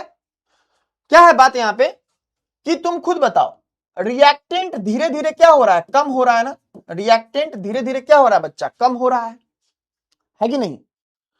तो इसका ग्राफ क्या है? डिक्रीजिंग ग्राफ है। इसका ग्राफ क्या है? डिक्रीजिंग ग्राफ है, ठीक है। कि कुछ शुरू में अमाउंट ले लिए थे, अब वो अमाउंट धीरे धीरे कम हो रहा है, डिक्रीजिंग ग्राफ। वही प्रोडक्ट क्या है? धीरे धीरे बढ़ता ही जाएगा, तो इसका ग्राफ ऐसा होता है, इंक्रीजिंग। इसी ग्राफ का देखो, अब यहां पे केमिस्ट्री की बात नहीं है, ये सब मैथ की बात है। जो ग्राफ है नहीं है केमिस्ट्री की बात है क्या? नहीं ना, मैथ की बात है। तो यहां पे क्या होता है, तुम अगर पढ़ते क्लास 11th में, हम क्लास 11th का केमिस्ट्री बता सकते हैं, मैथ नहीं ना। तो यहां पे क्या है बच्चों, यहां पे देखो यही चीज है, यही चीज है। तो इसका जो स्लोप है, इसका जो स्लोप है, जो भी ग्राफ है उसका जो स्लोप है वही रेट रहता है, वही क्या है? रेट रहता है, ठीक है। अगर बहुत ज्यादा टाइम इंटरवल में लोगे, जैसे देखो यहां पे डेल टी लिया है T2 - T1, तो T2 और T1 टाइम इंटरवल है, एक बड़ा टाइम इंटरवल है, ठीक है। तो यहां पे जो रेट हुआ, तो कौन सा रेट कैलकुलेट हुआ? यहां पे एवरेज रेट कैलकुलेट हुआ। कौन सा रेट कैलकुलेट हुआ? एवरेज रेट कैलकुलेट हुआ। अब देखो ये क्या लिया, एकदम इंस्टेंट, देखो ये T और DT एकदम इंस्टेंट टाइम इंटरवल पे लिया है, तो ये कौन सा हुआ? ये इंस्टेंटेनियस रेट कैलकुलेट हुआ, है ना। कौन सा रेट कैलकुलेट हुआ बच्चों? इंस्टेंटेनियस रेट कैलकुलेट हुआ, इंस्टेंटेनियस रेट कैलकुलेट हुआ। सेम प्रोडक्ट में भी एक एवरेज रेट, एक इंस्टेंटेनियस रेट।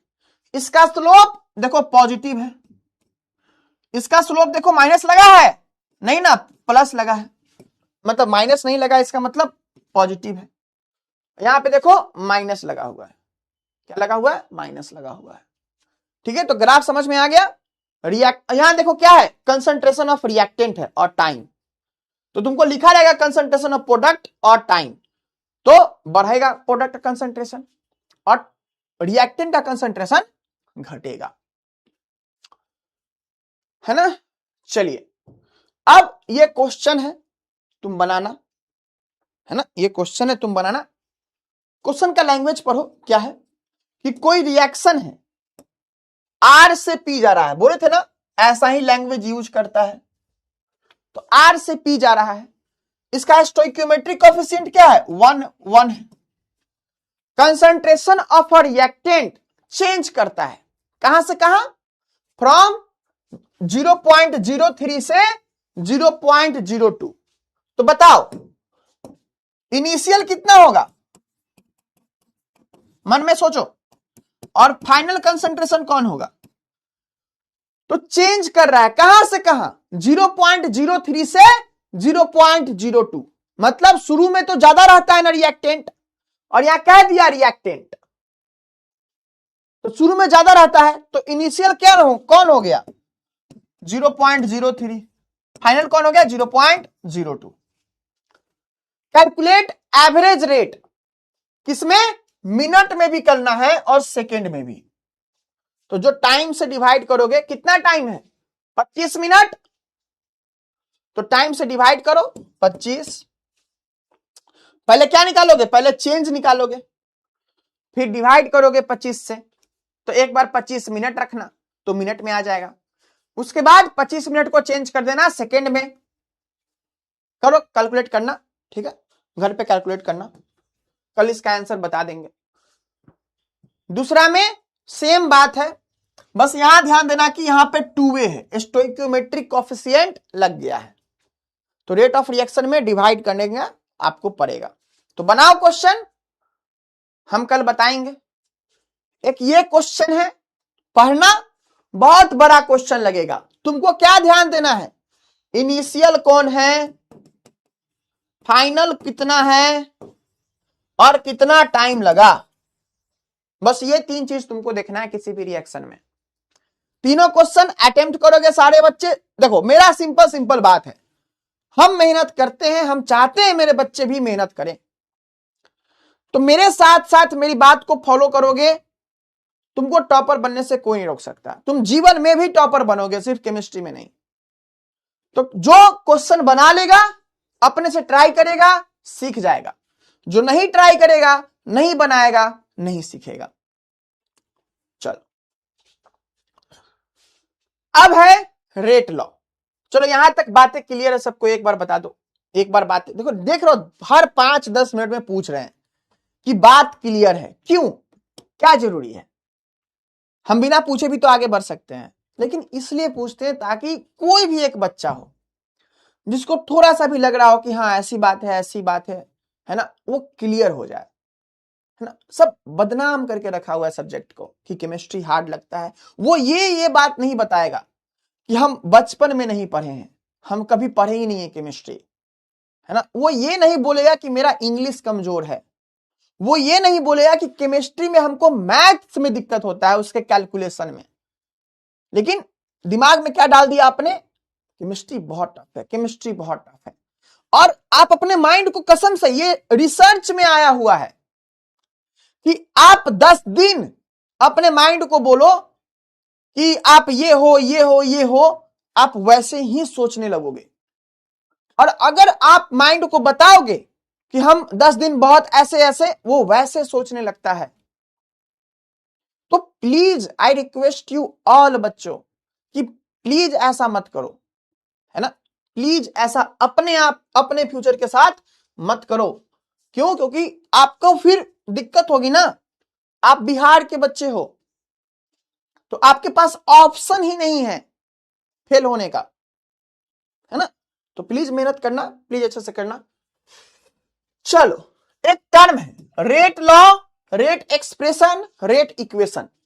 क्या टर्म है बच्चों, rate law, rate expression, rate equation, एक ही चीज को कहते हैं हम लोग। यहां पे क्या है बच्चों, यहां पे है, ध्यान से पढ़ना, लाइन पर हो, द रिप्रेजेंटेशन। अब किसी को नहीं समझ में आए, मानो रिप्रेजेंटेशन वर्ड का मतलब, हाँ भाई हम भी हिंदी में, मतलब हमको पॉलिटेक्निक वाला का क्लास लेना था पॉलिटेक्निक का। क्वेश्चन बाइलिंगुअल था, इंग्लिश भी था हिंदी भी था। तो हम जब हिंदी में पढ़े मोललता मोलरता, हम सोचे एक कोई टर्म आया था हमको याद नहीं है, हम सोचे भाई बच्चा तो इजीली कंफ्यूज हो जाएगा, कोई हिंदी मीडियम से इंग्लिश मीडियम आया होगा तो। लेकिन इसका क्या सॉल्यूशन है? अगर आपको इस वर्ड का मतलब समझ नहीं आ रहा, फटाक से गूगल करो, आंसर पता चल जाएगा, सीख जाओगे, है ना। तो इसमें केमिस्ट्री की तो दिक्कत नहीं है बच्चा, इसमें लैंग्वेज की दिक्कत है ना। तो अपने माइंड को ना सही डेटा दो कि हाँ हमको लैंग्वेज के कारण इसमें दिक्कत हो रहा है, तो आपका माइंड क्या कहेगा? लैंग्वेज ठीक करेगा। अगर आप कहो कि आपको कैलकुलेशन के कारण दिक्कत हो रहा है, आपका माइंड कैलकुलेशन ठीक करेगा। लेकिन आप बोल दोगे केमिस्ट्री में दिक्कत हो रहा है, तो आपका माइंड केमिस्ट्री छोड़ देगा। ये दिक्कत है। तो प्लीज थोड़ा माइंड के साथ खेलो, माइंड को सही बात बताओ। माइंड को सही बात बताओगे ना, वो सही डिसीजन लेगा। लेकिन माइंड को गलत बात बताओगे, वो गलत डिसीजन लेगा। चल, representation of rate of chemical reaction. तो जो रेट ऑफ केमिकल रिएक्शन है ना, हम लोग क्या निकाले? रेट ऑफ रिएक्शन निकाले। तो हम लोग अब क्या चाहते हैं ना कि किसी भी टाइम पे हमको रिएक्शन का कंसंट्रेशन दिया रहे, किसी भी टाइम पे रिएक्शन का कंसंट्रेशन दिया रहे और उससे हम रेट निकाल लें। तो ये इस तरीका से निकलता है, रेट लॉ कहते हैं इसको। ये एक्सपेरिमेंट से पता चलता है। ये क्या है? ये रिलेशन है। ये the representation of rate of reaction in terms of concentration of the reactants. ये इंपॉर्टेंट बात है कि किसी भी रिएक्शन का रिएक्टेंट के कंसंट्रेशन को किसके साथ? रेट ऑफ रिएक्शन के साथ अगर हम लोग रिलेट करते हैं, the relationship of rate of reaction in terms of concentration of the reactants is known as rate law. तो यहां पे क्या कह रहा है? पढ़ो इस बात को, सब लोग लाइन से पढ़ो एक बार। Rate law is the expression है in which reaction rate is given. Reaction के रेट को मोलर कंसंट्रेशन ऑफ रिएक्टेंट्स के टर्म पे हम लोग लिखते हैं with each term raise to some power, और इट इज डिटरमाइंड एक्सपेरिमेंटली। अभी उतना समझ नहीं आएगा, आगे समझ में आ जाएगा। चलो देखो क्या है। मान लो कोई रिएक्शन है, A प्लस बी मिलकर के C बन रहा है, कोई भी रिएक्शन है मान लिए। अब एक्सपेरिमेंटली ये पता चला बच्चों, एक्सपेरिमेंटली ध्यान देना, अपने से नहीं, एक्सपेरिमेंटली ये पता चला कि जो रेट ऑफ रिएक्शन है, रेट ऑफ रिएक्शन को R से रिप्रेजेंट कर दिए। किससे? R से। तो जो उस रिएक्शन का रेट है वो किस पे डिपेंड कर रहा है? वो डायरेक्टली प्रोपोर्शनल किसके? तो रिएक्टेंट के कंसंट्रेशन। तो रिएक्टेंट कौन कौन है? ए और बी। तो ए के कंसंट्रेशन और बी के concentration. Rate law is the expression है in which reaction rate is given in terms of molar concentration of reactant. तो वो तो लिख दिए। अब with each term raised to some power, जिसमें सारे टर्म पे कुछ पावर होता है, कुछ पावर होता है। सर ये पावर क्या होता है? तो ये पावर ये बताता है कि अगर आप ए के कंसंट्रेशन को चेंज कीजिएगा तो रेट कितना इफेक्ट होगा, अगर आप बी के कंसंट्रेशन को चेंज कीजिएगा तो रेट पे कितना असर पड़ेगा। तो यही डायरेक्टली प्रोपोर्शनल का साइन हटता है। R is equal to K into A to the power X और B to the power Y होता है। ठीक है। और क्या सर? तो और यहां पे ये बात है, और यहां पे ये बात है, ऐसा चीज हुआ। चलो बढ़िया। अब देखो यहां पे क्या बात है, अब देखो यहां पे क्या बात है। Order of reaction. तो वही जो रिएक्शन हुआ ना, वही जो रिएक्शन अभी देखे थे, ए पे पावर बी, सॉरी ए पे पावर एक्स, बी पे पावर वाई, वही जो रिएक्शन है उसी के ऑर्डर को हम लोग क्या कहते हैं, उसी के सम अगर कर देते हैं तो क्या कहलाता है, ऑर्डर ऑफ रिएक्शन कहलाता है। तो देखो पढ़ो, the sum of powers of the concentration of the reactants in the rate law expression is called order of that chemical reaction. तो क्या कहलाता है कि यही जो x प्लस वाई है, जो पावर है ना, इसी पावर के सम को हम लोग ऑर्डर कहते हैं। और नया नया टर्म है, सीख रहे हो ना अभी, तो नया है बट इजी है। जिसमें x को क्या कहेंगे बच्चों, ऑर्डर विथ रिस्पेक्ट टू वो, इसको क्या कहते हैं, पार्शियल ऑर्डर। ये x प्लस वाई को टोटल ऑर्डर कहते हैं और x को क्या कह देते हैं बच्चों, पार्शियल ऑर्डर। या फिर order with respect to A, order with respect to WRT, इसका मतलब विथ रिस्पेक्ट टू ए। और y है, इसको क्या कहेंगे, order with respect to B, order with respect to B. Clear? चलो, तो ये बात थी। अब क्या, ये क्या है, तो चूंकि रेट लॉ, ये क्या लिखा है, ये जो लिखा हुआ है ये क्या है, ये रेट लॉ से लिखा हुआ है, ये रेट लॉ से लिखा हुआ है। तो ये एक्सपेरिमेंटल है। तो x और y कैसे पता चलता है, एक्सपेरिमेंट से पता चलता है। ये रिएक्शन का स्टोइक्योमेट्रिक कोएफिशिएंट देख करके पता नहीं चलता है। It is a experimental quantity. क्या है बच्चों, ये एक्सपेरिमेंटल क्वांटिटी है। अब तुमको हम बोलेंगे कुछ कुछ रिएक्शन का लिखो पावर, है ना, कुछ कुछ का पावर तुमको लिखने को बोलेंगे। जैसे कि मान लो तुमको दे दिए, क्या दे दिए, rate R is equal to दे दिए K A पे पावर 0 B पे power 2, R is equal to K into A पे पावर -1 B पे power 1, R is equal to K into A पे पावर -2 B पे पावर 3.5 ले लो, है ना। तो क्या करोगे, ऑर्डर निकाल सकते हो सारे का। तो क्या करोगे, दोनों जो पावर है जोड़ दो, 2 + 0। और ये रेट लॉ जो लिखा है हम तो अपने से लिख दिए, लेकिन क्वेश्चन में जो भी लिखा रहता है तुम अपने से नहीं लिख सकते हो। हम एग्जाम्पल लिए ना, इसीलिए कोई भी डेटा उठा लिए, बट ये एक्सपेरिमेंट से पता चलता है। ठीक है, चलो ये क्या हो जाएगा, 1 + 1 जोड़ दोगे तो 1 + 1 0, 3.5 और -2 जोड़ोगे तो 1.5 आ जाएगा। तो order of a chemical reaction can be fractional हो सकता है, फ्रैक्शन आ सकता है, 0 हो सकता है ना, निगेटिव हो सकता है। क्या हो सकता है, निगेटिव भी हो सकता है। हालांकि आज तक किसी भी रिएक्शन में निगेटिव ऑर्डर, ओवरऑल ऑर्डर, ठीक है, ये क्या है, बेसिकली ओवरऑल ऑर्डर के बारे में बात कर रहा होता है, जो क्या है ना, टोटल ऑर्डर। तो ये क्या कहलाता है बच्चों, ओवरऑल ऑर्डर कहलाता है। ठीक है, तो ये कभी निगेटिव देखने को नहीं मिला है, बट हो सकता है। अभी तक कोई प्रैक्टिकल केमिकल इक्वेशन में नहीं मिला है देखने को, बट हो सकता है, 0 निगेटिव फ्रैक्शन सब हो सकता है। चलिए, अब एक टर्म है factors affecting the rate of a reaction.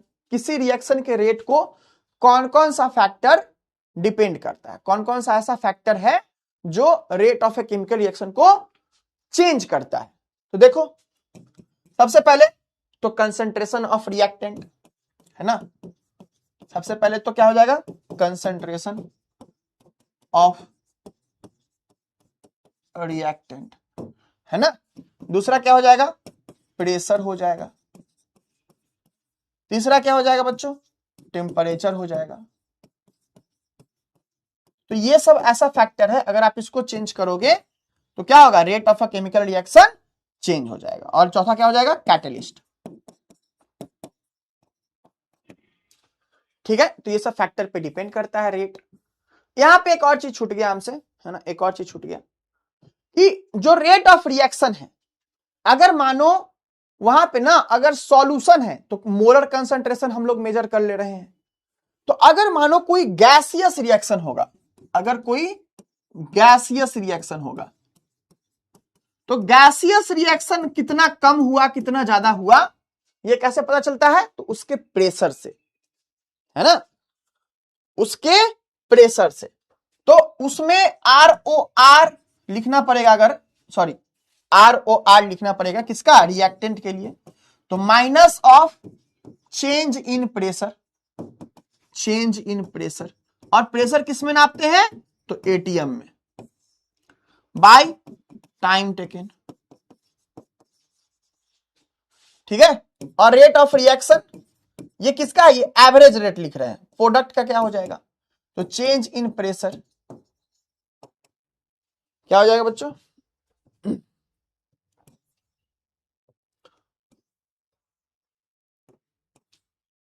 Change in pressure by time taken. और यहां पे क्या हो जाएगा? हम यहां पे चेंज लिख दिए हैं तो डेल का साइन नहीं दिए हैं, है ना। चलो यहां पे निगेटिव होगा, यहां पे पॉजिटिव, क्लियर। तो ये चीज है। चलो तो गैसियस के लिए होता है, ये होता है, ये होता है। चलो अगर हम तुमको कहें इस रिएक्शन का रेट लॉ लिखो, इस रिएक्शन का रेट लॉ लिखो, चलो कॉपी निकालो, जल्दी जल्दी लिखो। इस रिएक्शन का रेट लॉ लिखो, जल्दी जल्दी कॉपी निकालो, लिखो रेट लॉ लिखो, जल्दी लिखो। चलो सारे बच्चे लिख करके बताओगे कि हाँ सर लिख लिए, सारे बच्चे लिख करके बताओगे भी कि हाँ सर लिख लिए।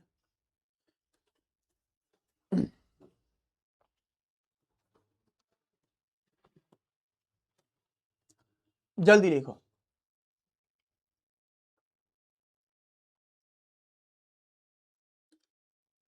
गोलू बुआ जल्दी लिखो, जल्दी लिखो, जल्दी लिखो। अभी तो 1 घंटा हुआ बुआ, 1 घंटा में ही छुट्टी दे दे तुमको। हाँ जी, किससे काम चलेगा? चलो जल्दी लिखो, है ना। नगमा क्या हालचाल आपका? क्यों छुट्टी चाहिए आपको बताइए। 2 हम क्या बोले? कॉपी पे लिखो, लिखो बउआ सब, लिखो लिखो, नहीं नहीं लिखो। देखो क्या कोई जो किसी को कोई दूसरा आंसर लगता है वो भी बता सकता है। K into concentration of reactant, यानी कि CHCl3, कौन कौन है रिएक्टेंट? CHCl3 और Cl2, और इस पे पावर होगा X, इस पे पावर Y, है ना। एक बात बताओ बुआ, हम भी कितना चिल्ला चिल्ला के कहे ना एक्सपेरिमेंटल क्वांटिटी है, आप रिएक्शन को देख करके पता नहीं कर सकते हो। हमने क्या बताया है? अरे प्रकाश क्वेश्चन बनाओ ना, नींद नहीं आएगा, है ना। क्या होगा? ये हम लोग रिएक्शन देख करके रेट लॉ नहीं लिख सकते हैं, रेट लॉ लिख सकते हैं बच्चा, बट ये एक्स और वाई का वैल्यू नहीं लिख सकते हैं। एक्स और वाई का वैल्यू तो एक्सपेरिमेंट से आता है ना, एक्स और वाई का वैल्यू तो एक्सपेरिमेंट से आता है कि नहीं। तो हम लोग अपने से नहीं लिख सकते हैं। हाँ अगर तुमको कहता कि बाय एक्सपेरिमेंट अगर तुमको कहता कि x का वैल्यू 1 है और y का वैल्यू 2, तब तुम यहां पे लिख सकते हो is equal to K into CHCl3 पे पावर 1 और Cl2 पे पावर 2, तब तुम लिख सकते हो। क्यों सर? क्योंकि बच्चा ये एक्सपेरिमेंट से ही आता है ना। अब जो चीज एक्सपेरिमेंट से आता है आप हवा में कैसे देख के बता दोगे, है ना, है कि नहीं। अगर ये एक्सपेरिमेंट से आता है तो आप हवा में देख के कैसे बता दोगे?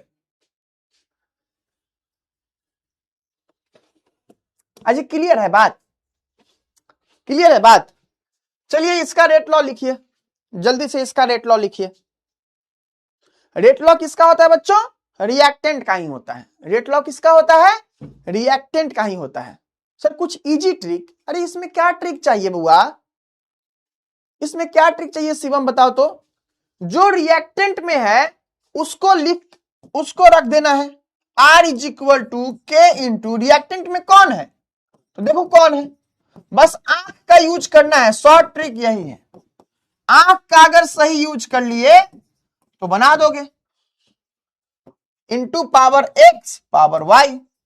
अब एक्सपेरिमेंट करके वैल्यू देगा, तुम एक्स प्लस वाई कर दो। एक्सपेरिमेंट द्वारा कोई ना कोई वैल्यू दिया होगा ना, अरे दिया होगा बुआ, दिया होगा, लेकिन तुम एक्सपेरिमेंट नहीं किया है ना, तो तुमको तो नहीं पता। हाँ, अगर तुमको एक्सपेरिमेंट करके वैल्यू दे दिया, एक्स का वैल्यू 1, वाई का वैल्यू 0, तब तुम ये वैल्यू यहां पे रख सकता है। एक्स और वाई हम कैसे निकालेंगे, मतलब बात सुनो, तुमको निकालने के लिए नहीं देगा, तुमको निकालने के लिए देगा ना तो वो एक्सपेरिमेंट का डेटा देगा कि हाँ बउआ लो एक्सपेरिमेंट का डेटा ये है और तुम निकाल लो, तो तुम निकाल लेना, है कि नहीं, समझे सत्यम। तुमको ना एक्सपेरिमेंट का डेटा देगा और बोलेगा कि तुम निकाल लो, तुम निकाल लेना, लेकिन अपने से नहीं निकालोगे, अपने से देख करके नहीं पता चलेगा। ठीक है, क्लियर है सबको, सारे बच्चों को क्लियर है? एक बार यस सर बता दो, सारे बच्चों को क्लियर है? बताइए गौरी, क्लियर है आपका? तो यहां पे देखो हिंदी में लिख दिए हैं ताकि तुम लोग अच्छे से समझ जाओ,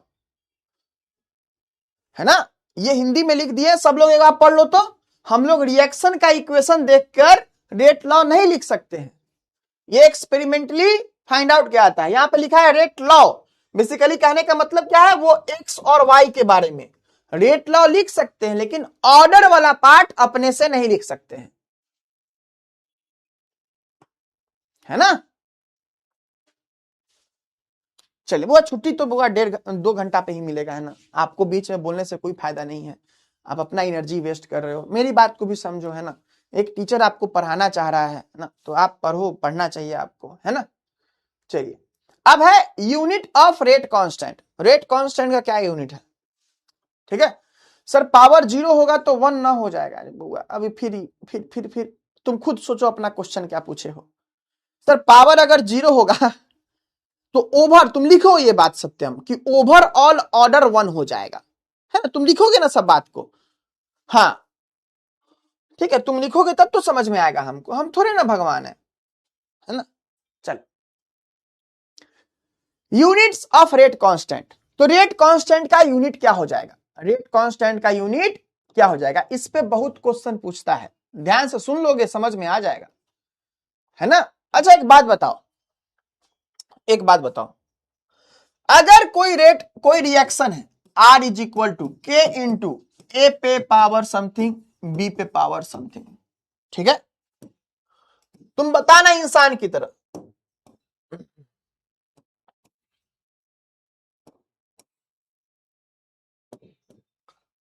चलो जल्दी बताओ, अगर इस पे पावर 0 है, इस पे भी 0, इस पे 0, इस पे 1, इस पे 1, इस पे 1, इस पे 1, इस पे 2, चलो ये कितना ऑर्डर ऑफ रिएक्शन होगा, तो ये 0 पावर होगा, ओवरऑल ऑर्डर तो 0 होगा, ओवरऑल ऑर्डर कितना होगा 1, ओवरऑल ऑर्डर कितना होगा 1 + 1 2, ओवरऑल ऑर्डर कितना होगा 1 + 1 3। तो इसको क्या कहते हैं बच्चों, इसको हम लोग कहते हैं 0 ऑर्डर रिएक्शन। क्या कहते हैं? 0 ऑर्डर रिएक्शन। तो अगर ओवरऑल ऑर्डर 0 होगा तो क्या कहेंगे, 0 ऑर्डर रिएक्शन कहेंगे। अगर ओवरऑल ऑर्डर 1 होगा तो क्या कहेंगे, फर्स्ट ऑर्डर रिएक्शन कहेंगे। अगर ओवरऑल ऑर्डर 1 होगा तो क्या कहेंगे, फर्स्ट ऑर्डर रिएक्शन। अगर ओवरऑल ऑर्डर 2 होगा तो सेकेंड ऑर्डर रिएक्शन। तुम इसको सेकेंड को ऐसे भी लिख सकते हो, ऐसे भी लिख सकते हो, ठीक है, फर्स्ट को ऐसे भी लिख सकते हो, ऐसे भी लिख सकते हो, ठीक है। अगर 3 रहेगा तो थर्ड ऑर्डर रिएक्शन हम लोग लिखेंगे। अगर ऑर्डर क्या हो जाए, अगर ऑर्डर हो जाए हम लोगों का n, अगर मान लो R is equal to K into ए पे पावर n अगर हो जाए और b पे पावर 0, तो क्या हो जाएगा, हम लोग कहेंगे इसको nth ऑर्डर रिएक्शन। हमको नहीं पता कौन सा ऑर्डर का है, बट n ऑर्डर है तो nth ऑर्डर का रिएक्शन है, nth ऑर्डर का रिएक्शन है। क्लियर बच्चों? चलिए अब units of rate constant. Rate constant, अच्छा रेट कांस्टेंट कौन था बच्चों? यही था ना, R इज इक्वल टू जो लिखते हो K into concentration of reactant. ये रिएक्टेंट का कंसंट्रेशन होता है, ध्यान देना, पावर समथिंग है ना। ये क्या है? यही आपका रेट कांस्टेंट। यही क्या है बच्चों? आपका रेट कांस्टेंट है। तो इसका यूनिट क्या होगा खुद सोचो। तो ये ए है। ए क्या है? मोलर कंसंट्रेशन, यानी कंसंट्रेशन का यूनिट क्या होता है? Concentration, molar concentration, mole by volume. Molarity का फॉर्मूला पता है ना, मोल्स बाय वॉल्यूम। तो मोल कितना होगा? वॉल्यूम किसमें नापते हैं? लीटर में। और मोल को किसमें नापते हैं? मोल में ही, है ना। तो क्या यूनिट हो जाएगा? मोल पर लीटर, है कि नहीं? चलो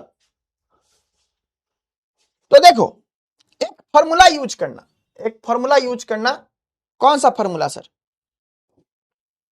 क्या फॉर्मूला है? ध्यान देना, K into K is equal to concentration का जो यूनिट होता है, कंसंट्रेशन के यूनिट पे power 1 minus n divided by time. हाँ जी, कॉपी निकालिए, कॉपी निकालिए, जल्दी निकालिए। ये फॉर्मूला आपको यूज करना है जहां भी आपको रेट कांस्टेंट का ऑर्डर पूछेगा। तो अब ये में सर n क्या है?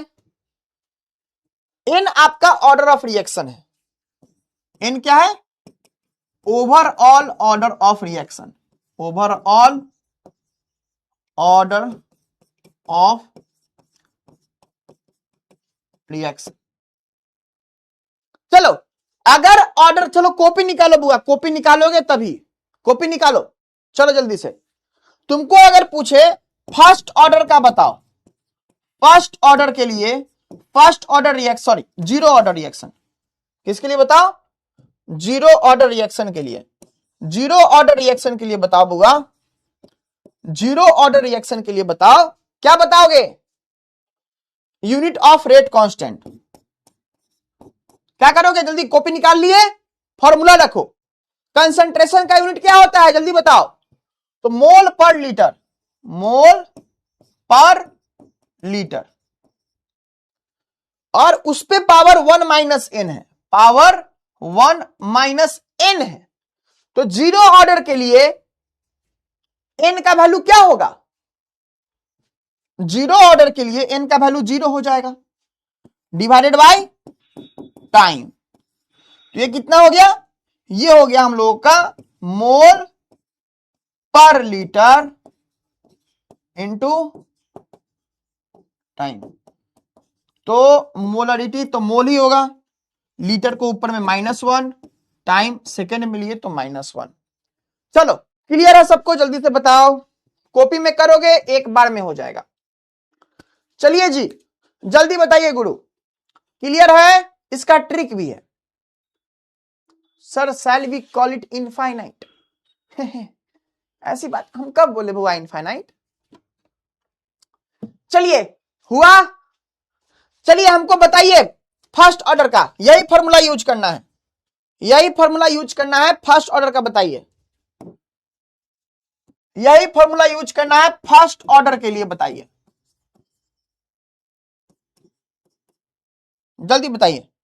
फर्स्ट ऑर्डर के लिए देख लीजिए, सब फॉर्मूला है, कॉपी में कैलकुलेट कीजिए और बनाइए।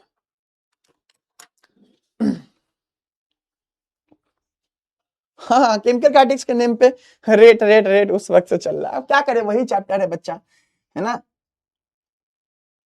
सर -1 + 0 होगा ना ऑर्डर ऑफ रिएक्टेंट में? कहां पे बच्चा बताइए ना, कौन सा स्लाइड बताइए, या ये बताइए, आप बार बार लिख रहे हैं। हाँ जी, हाँ तो 0 ही तो है ना, कहाँ पे हम कहीं पे गलत लिख दिए क्या? आप क्लियर बताइए कौन सा स्लाइड पे जाए, है ना। चलिए बहुत बढ़िया बच्चों, नाविया सत्यम, नाविया है ना, सत्यम। और बच्चा क्यों नहीं लिख रहे हो, क्यों नहीं बना रहे हो, कौन है और? है ना, नाविया ही लिख रहे हैं ना, लिली उजमा लिखिए ना बुआ, आंसर बताइए। खुशी भारती बहुत बढ़िया। राजीव बाबू गलती कर दिया आप, है ना, बाउंस हो जाएगा, तो नहीं ना होगा बाउंस। हम कोई भी चीज बाउंस होने दे रहे हैं? खुद बताइए आसू जी, कोई भी चीज हम बाउंस होने दे रहे हैं? आप खुद बताइए, सच बताइए।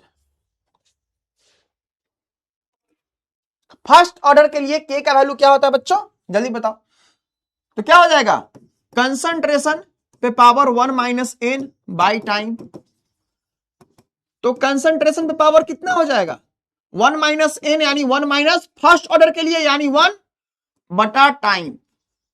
तो यहां पे क्या हो गया, कंसंट्रेशन पे पावर 0 हो गया बटा टाइम, यानी कि किसी भी नंबर पे पावर 0 1 बटा टाइम, है ना। अब टाइम को सेकेंड में लिए तो 1 बटा सेकेंड लिख दिए, या फिर सेकेंड इनवर्स हो जाएगा।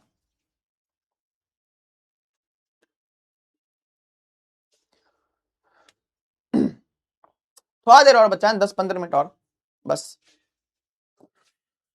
चलो सेकेंड ऑर्डर का बता दो जल्दी से, सेकेंड ऑर्डर का जल्दी से बता दो, के का वैल्यू क्या हो जाएगा। रेट कांस्टेंट के यूनिट का ऑर्डर है, तो क्या हो जाएगा, कंसंट्रेशन पे पावर 1 माइनस 2 बटा टाइम, तो कितना हो जाएगा 1 बाई कंसंट्रेशन। क्या हो जाएगा बच्चों, जल्दी जल्दी बताओ। खुद से करोगे समझ जाओगे, जो नहीं करेगा खुद से उसको दिक्कत होगा। बाई टाइम, यानी कि 1 by concentration into time. Concentration का यूनिट क्या होता है बच्चों, मोल पर लीटर इंटू टाइम। तो क्या हो जाएगा, litre into mole inverse into second inverse. हाँ जी क्लियर। अरे डुरामी बउआ, -1/s कैसे आ गया? बहुत अच्छा लग रहा है, मतलब आप लोग ट्राई कर रहे हो ना, बहुत अच्छी बात है, मतलब बहुत अच्छी बात है। अरे माइनस कहां से आ रहा है बुड़बक?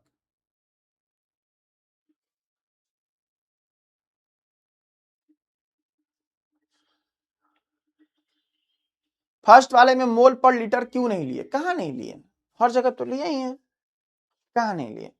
लिखिए ना, लिखिए ना, मोल पर लीटर लिखे तो है, कंसंट्रेशन का यूनिट मोल पर लीटर है, तो लिखे तो है।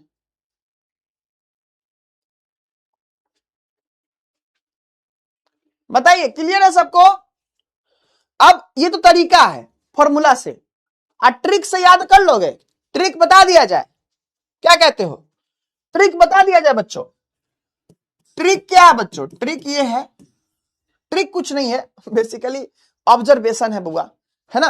देखो कोई एक ऑर्डर का याद रखो, किसी भी एक ऑर्डर का याद रखो, तो 0 याद रख लोगे, जल्दी बताओ। 0 का क्या होता है, 0 ऑर्डर का,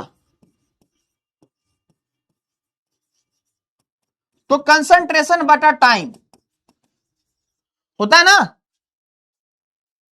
तो अगर फर्स्ट ऑर्डर का निकालना है, अगर फर्स्ट ऑर्डर का निकालना है, तो उसके पहले वाला ऑर्डर यानी कि 0 ऑर्डर से डिवाइड कर देना कंसंट्रेशन को। तो 0 ऑर्डर का जो रेट कांस्टेंट है ना, उसको डिवाइड कर देना कंसंट्रेशन से।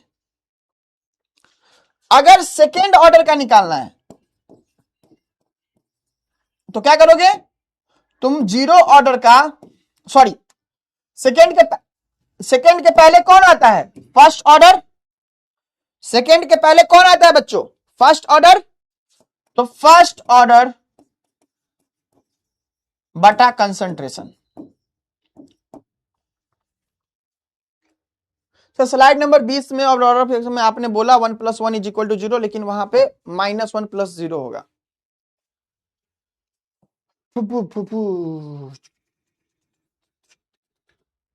कहां पे, स्लाइड नंबर 20 तो ये है। देखो यहाँ पे हम एक ही जगह तो ये बताए हैं, देखो ना। अच्छा ये माइनस लग जाएगा, चलिए थैंक यू, थैंक यू, है ना, थैंक यू। चलो ये चीज कर लोगे, है ना, पहले ही तरीका लीजिए। चलिए ठीक है, जो मन सो याद कर लो। हम है कि 0 ऑर्डर है, कंसंट्रेशन बटा टाइम फर्स्ट ऑर्डर के लिए, जो भी जीरो ऑर्डर का है उसको कंसंट्रेशन से डिवाइड कर दो। सेकेंड ऑर्डर के लिए उसके पहले वाले ऑर्डर के यूनिट को कंसंट्रेशन से डिवाइड कर दो। तो जीरो ऑर्डर यूनिट लिख देते हैं, फर्स्ट ऑर्डर यूनिट। और अगर थर्ड ऑर्डर है उसको सेकेंड ऑर्डर वाले से डिवाइड कर दो कंसंट्रेशन से। ठीक है, चलो अब नेक्स्ट नेक्स्ट नेक्स्ट नेक्स्ट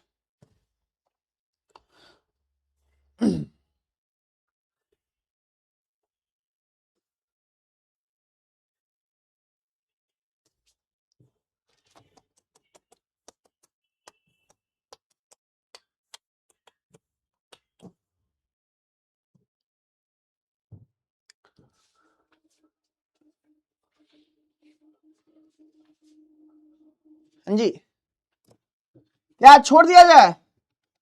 छोड़ दिया जाए क्या, या करोगे क्लास, या छोड़ दिया जाए? चलो ठीक है, क्लास छोड़ देते हैं ना। तुम लोग पढ़ो अच्छे से बस, है ना, पढ़ो अच्छे से। बट प्लीज बच्चों अच्छे से पढ़ना, है ना, अच्छे से पढ़ना। ट्रिक बोलकर हार्ड बना दे रहे, मतलब देखो मेरा काम है सब चीज बता देना, तुमको जैसा मन तुम सीख सकते हो, है ना। चलो चलो, थैंक यू एवरीवन, बाय। छोड़ दिया जाए, आज के लिए इतना ही। चलिए ठीक है, आपकी बात सर आंखों पर, लेकिन ध्यान रखना यहां तक पढ़े हम लोग को और पढ़ना है, ठीक है। चलो रिवीजन करोगे ना, रिवीजन करोगे ना बच्चों?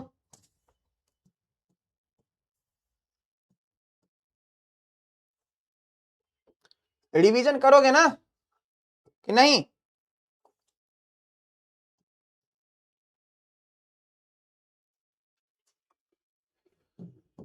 हाँ जी, रिवीजन करेंगे।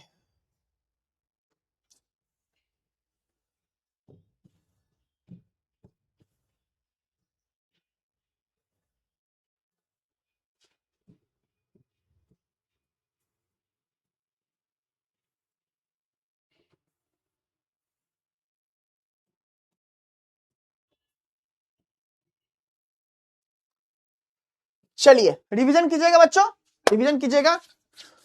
मिलते हैं फिर नेक्स्ट क्लास में, है ना। सॉन्ग सॉन्ग नहीं रहने दीजिए, है ना। चलो thank you everyone, bye bye. मिलते हैं फिर नेक्स्ट क्लास में, प्लीज ट्राई करते रहिएगा, पढ़ते रहिएगा, आप सीख जाइएगा, है ना। सर 1/टाइम को मोल पर लीटर भी तो लिख सकते हैं। 1/टाइम को मोल पर लीटर कैसे लिख सकते हैं बच्चा, ऊपर में 1 है ना, तो मोल कहां से आ गया, नहीं लिख सकते, है ना। चलिए रेट खत्म हुआ, चलिए thank you everyone, bye bye. फिर मिलते हैं कल के क्लास में, बाय बाय।